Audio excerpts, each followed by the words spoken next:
السلام علیکم۔ ابراہیم علیہ السلام اللہ کے بہت خاص نبی تھے جن پر بہت ساری آزمائشیں آئیں۔ چلیے شروع کرتے ہیں with the real life story of Prophet ابراہیم علیہ السلام۔ ابراہیم علیہ السلام عراق کے مشہور شہر بابل میں پیدا ہوئے۔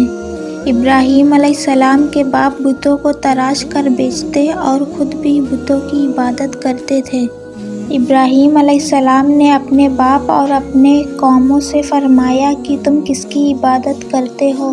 وہ کہنے لگے بتوں کی۔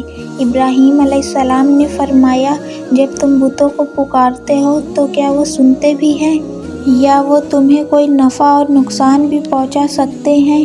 تو لوگوں نے کہا کہ یہ ہم کچھ نہیں جانتے، ہم نے تو اپنے باپ اور دادوں کو ایسے ہی کرتے پایا ہے۔ اللہ نے ابراہیم علیہ السلام کو کم عمر میں ہی ہدایت دے دی تھی، اس لیے ابراہیم علیہ السلام نے کبھی ایک لمحے کے لیے بھی بتوں کی عبادت نہیں کی۔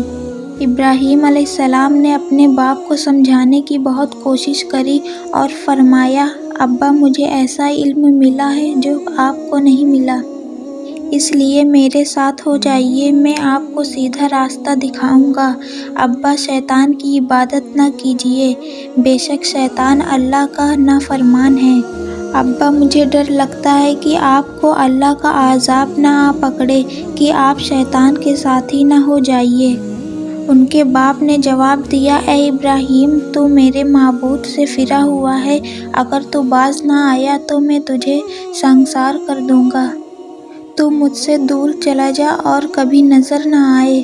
ابراہیم علیہ السلام نے اپنے باپ سے فرمایا آپ پر سلامتی ہو، میں اپنے رب سے آپ کے لیے بخشش طلب کرتا رہوں گا۔ والد کے سخت جواب کے بعد ابراہیم علیہ السلام نے ان سے علیحدگی اختیار کر لی۔ ابراہیم علیہ السلام بت پرستی سے سخت چڑھتے تھے۔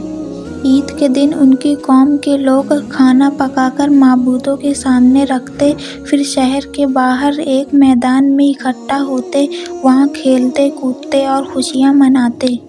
شام میں گھروں کی طرف آتے، صبح بتوں کے پاس جو کھانا رکھ گئے تھے ان کو اٹھاتے اور تبرک سمجھ کر کھا جاتے۔ اس دفعہ جب عید کا دن آیا تو سب تیار ہو گئے، پر ابراہیم علیہ السلام نہیں تیار ہوئے۔ وہ لوگ جانے سے پہلے ابراہیم علیہ السلام کے پاس آئے اور پوچھا کیا آپ ہمارے ساتھ نہیں جائیں گے؟ ابراہیم علیہ السلام نے آسمان کی طرف نگاہ کی اور فرمایا میں بیمار ہوں۔ وہ لوگ ابراہیم علیہ السلام کو چھوڑ کر چلے گئے۔ پھر ابراہیم علیہ السلام ان بتوں کے پاس گئے، دیکھا ان کے سامنے کھانا پڑا ہے اور ان بتوں نے کھانا کو چھوا تک نہیں تھا۔ ابراہیم علیہ السلام نے انہیں مخاطب کر کے کہا یہ اتنا کھانا تمہارے سامنے پڑا ہے، تم کھاتے کیوں نہیں؟ تمہیں کیا ہو گیا ہے کہ بات تک نہیں کرتے؟ پھر پوری طاقت سے کلہاڑا اٹھا کر ان کے ٹکڑے ٹکڑے کر دیے، لیکن بڑے بت کو چھوڑ دیا۔ تمام چھوٹے بتوں کو توڑ کر کلہاڑا اس بڑے بت کے کندھے پر رکھ دیا۔ لوگ جب واپس لوٹے تو حیران ہو گئے کہ یہ کیسے ہو گیا۔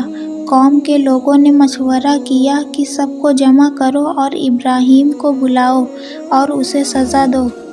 سب جمع ہو گئے، ابراہیم علیہ السلام کو بلایا گیا۔ اے ابراہیم ہمارے بتوں کے ساتھ یہ حرکت تم نے کی؟ ابراہیم علیہ السلام نے جواب دیا یہ کام تو اس بڑے بت کا ہے، مجھ سے کیوں پوچھتے ہو؟ تم اپنے معبودوں سے کیوں نہیں پوچھ لیتے کہ ان کے ٹکڑے ٹکڑے کس نے اڑائے ہیں؟ ابراہیم علیہ السلام کی یہ بات سن کر سب سوچ میں پڑ گئے۔ پھر کہا اے ابراہیم کیا تمہیں علم نہیں کہ یہ بول نہیں سکتے؟